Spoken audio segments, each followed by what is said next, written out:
Tuhan, kita sudah boleh memasuki tanggal 6 di bulan Maret ini. Puji Tuhan untuk setiap berkat-berkat, kasih sayang Tuhan, dan juga lewat setiap masalah dan pergumulan, Tuhan Yesus memberikan jalan yang terbaik bagi kita semua anak-anaknya.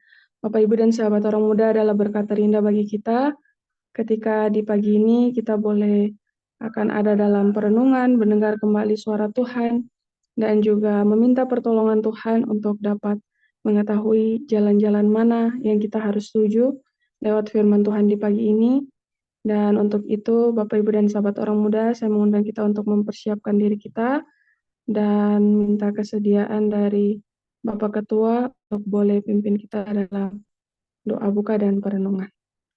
Baik, mari kita satu dalam doa. Bapa di surga, selamat pagi.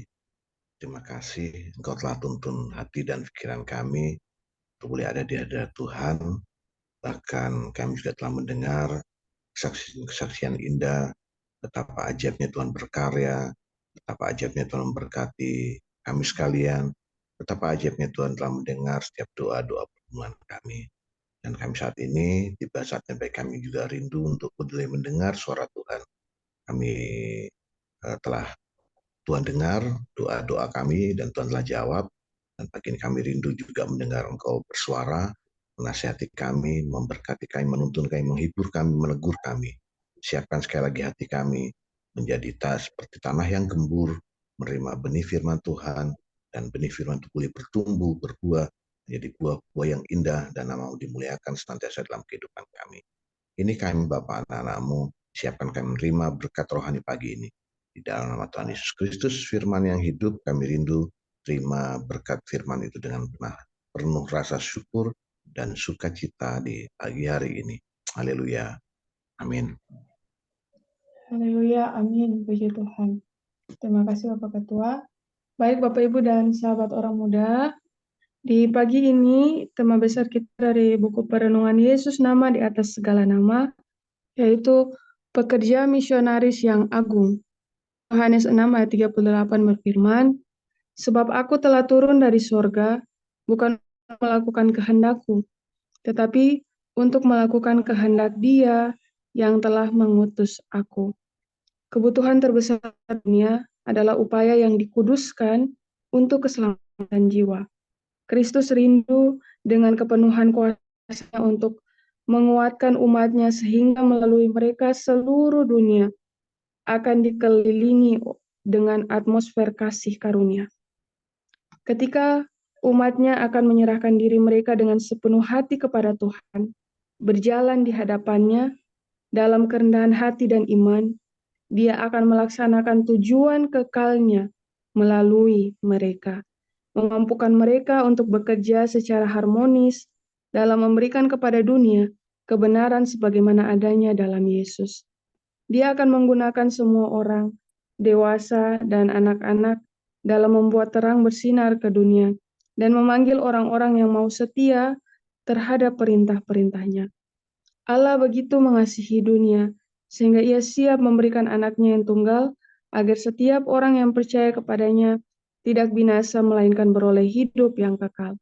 Keselamatan jiwa-jiwa adalah sasaran agung yang untuknya Kristus mengorbankan jubah kerajaannya dan mahkota rajanya, kemuliaan surga dan penghormatan para malaikat, dan mengesampingkan keilahiannya datang ke bumi untuk bekerja dan menderita dengan menjelma sebagai manusia.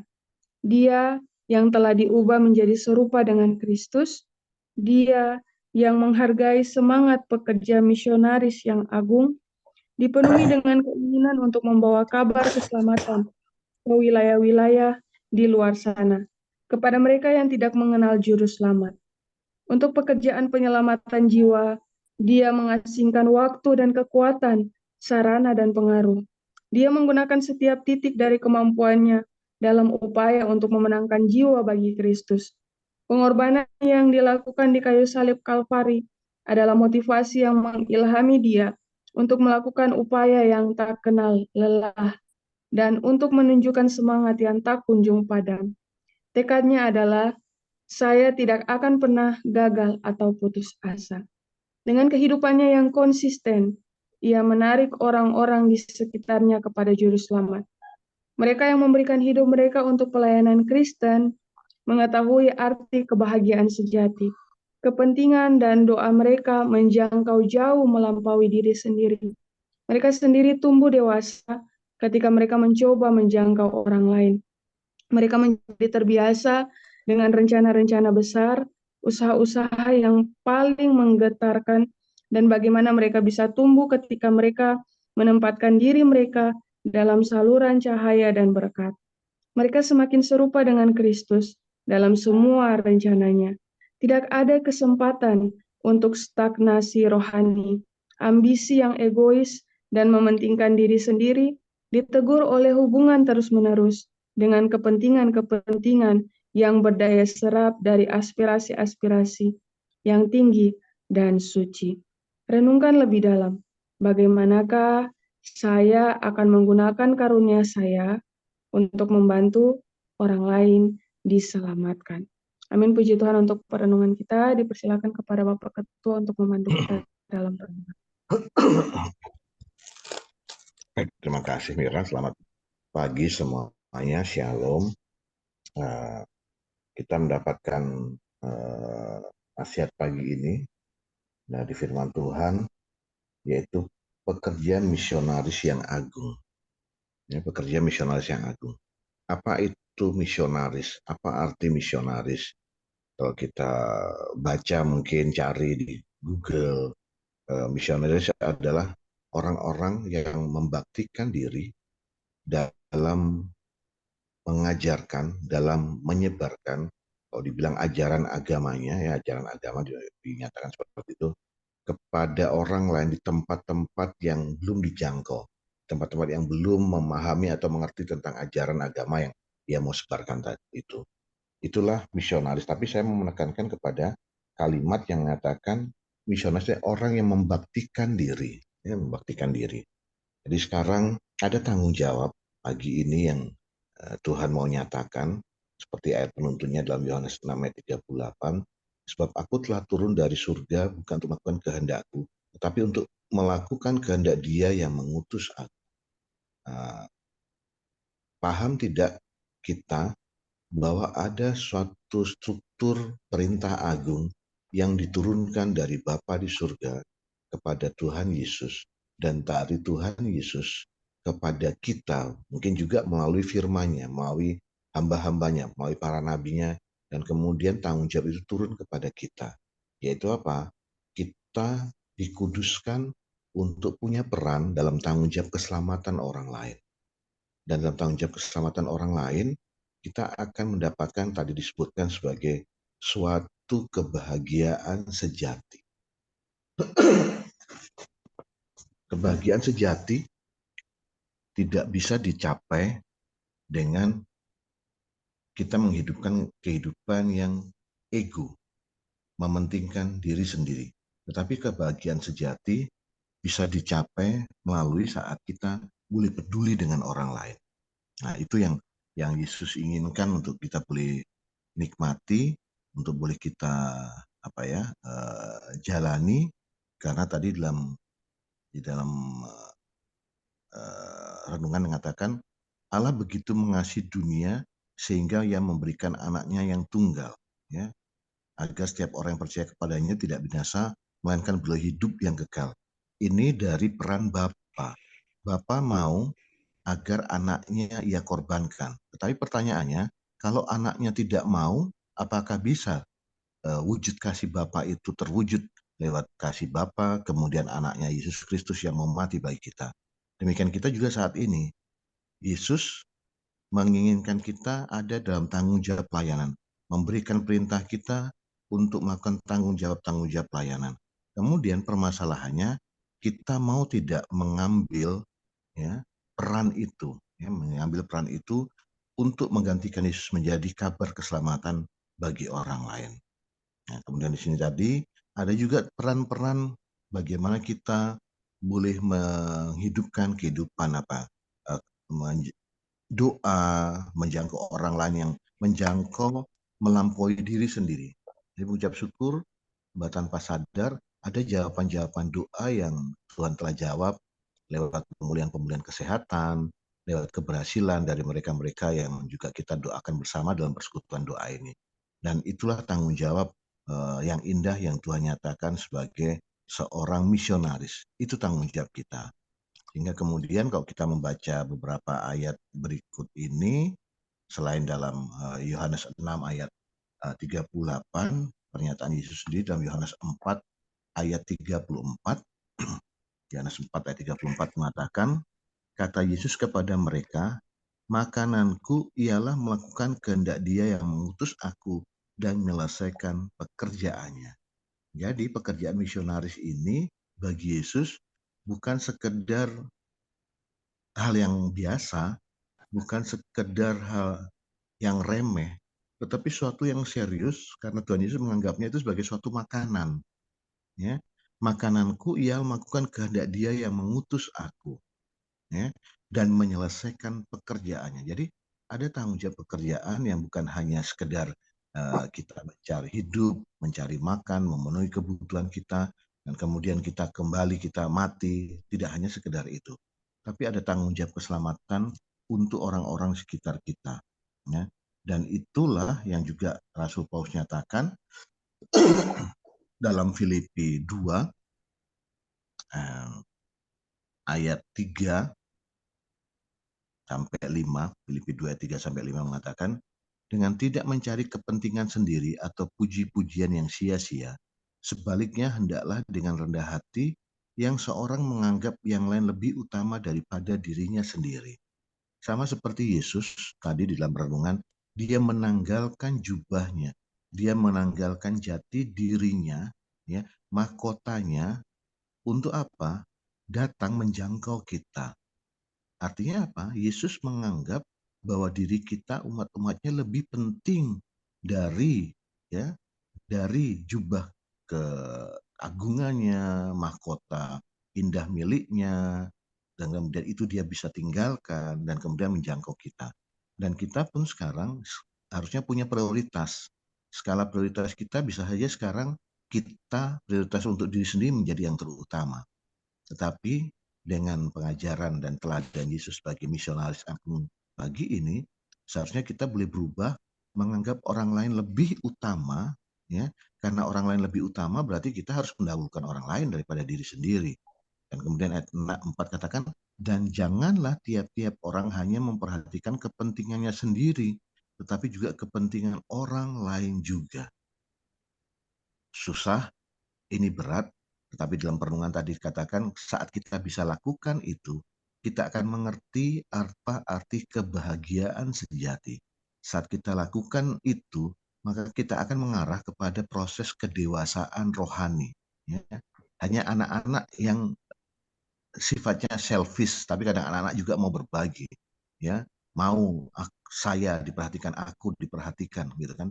Tetapi saat kita melakukan pekerjaan misionaris, kita mengutamakan orang lain, mengutamakan keselamatan orang lain, maka kita akan menuju mengarah kepada kedewasaan rohani. Dan selanjutnya ayat kelima dari Filipi 2 mengatakan, hendaklah kamu dalam hidupmu bersama menaruh pikiran dan perasaan yang terdapat juga dalam Kristus Yesus. Hendaklah kita sekalian pagi ini menaruh hati yang mau menjadi misionaris, bekerja bagi Kristus, membawa keselamatan bagi jiwa-jiwa kepada Kristus, dan dari situlah Bapak Ibu, saudara-saudara, orang muda boleh merasakan apa yang namanya kebahagiaan sejati. Ya. Dan kemudian menjadi perenungan kita. Ya, di sini disebut juga, tidak ada kesempatan untuk stagnasi rohani, ambisi yang egois, dan mementingkan diri sendiri. Ditegur oleh hubungan terus-menerus dengan kepentingan-kepentingan yang berdaya serap dari aspirasi-aspirasi yang tinggi dan suci. Jadi tidak ada waktu bagi kita saat ini. Memang kita memerlukan mungkin ya karir, kebutuhan hidup kita itu perlu. Tapi Tuhan mau katakan biarlah itu bukan menjadi prioritas yang utama. Dan kemudian renungkan lebih dalam bagaimana saya akan menggunakan karunia saya untuk membantu orang lain diselamatkan. Ini menjadi penting Itulah tanggung jawab misionari bagi kita, bagaimana kita menggunakan potensi yang ada pada diri kita, karunia yang ada Tuhan berikan bagi kita, berkat-berkat yang Tuhan titipkan kepada kita, untuk apa? Membantu orang lain diselamatkan. Sehingga saya suka membaca suatu kesaksian-kesaksian rohani bagi setiap anak-anak Tuhan yang boleh membaktikan dirinya dalam tanggung jawab pelayanan. Contohnya seperti ini. Kadang kita orang-orang Kristen masih disibukkan dengan polemik mengembalikan perpuluhan dan persembahan, ya, yang dinyatakan milik Tuhan 10%. Tapi ada kesaksian-kesaksian bagaimana anak-anak Tuhan membalik itu dengan berkat, dengan kekayaan yang dia miliki. Dia boleh membalik bahwa dia kembalikan kepada Tuhan 90% dan dia hidup dengan 10% yang tersisa. Dan apa yang didapati? Mereka hidup merasakan kebahagiaan yang sejati itu, ya. Itulah. Dan kemudian bagaimana pada saat kerusuhan di Ambon ada ada cerita seorang hamba Tuhan mengalami pertemuan dengan, mohon maaf saya katakan dulu, dikatakanlah laskar-laskar jihad gitu kan. Tetapi saat bertemu entah kenapa laskar jihad itu menampar pipi dari hamba Tuhan itu. Saya tidak ingat pipi kiri atau kanan.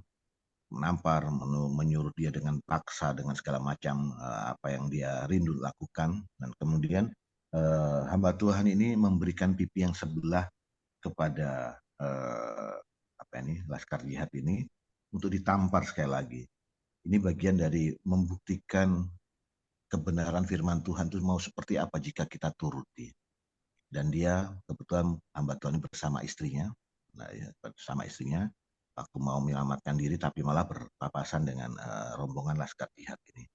Dan waktu memberikan pipinya untuk ditampar, laskar jihad ini malah tidak menampar, malah kemudian dia jatuh berlutut dan kemudian memberikan waktu kepada hamba Tuhan untuk melanjutkan perjalanannya, ya, langsung berlutut. Dan itulah sesuatu yang luar biasa saat kita menguji kebenaran firman Tuhan dan mempraktekannya. Saya sering nyatakan kebenaran firman Tuhan itu isinya adalah seperti hipotesa kita membuat skripsi atau tesis. Sesuatu yang belum diyakini kebenarannya karena kita belum mengujinya. Maka setiap anak-anak Tuhan, mari kita uji setiap kebenaran firman Tuhan. Benar tidak bahwa saat kita melakukan pekerjaan misionaris yang kita boleh lakukan pagi ini, ya, kepada siapa kita boleh jangkau mereka, melayani mereka, kita tanggalkan jubah ego kita, benar tidak?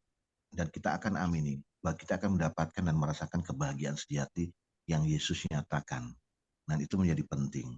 Dan kemudian pagi ini ajakannya, mari kita gunakan karunia yang kita miliki, berkat yang Tuhan telah titipkan, untuk bantu orang lain agar mereka pun diselamatkan.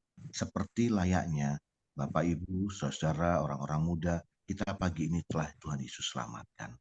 Nah, perenungan firman Tuhan pagi ini menolong kita untuk lebih mengasihi Tuhan dan boleh mendapatkan kebahagiaan sejati itu dengan melakukan tanggung jawab pekerjaan misionaris, membawa jiwa-jiwa, membawa kabar keselamatan kepada orang-orang di sekitar kita.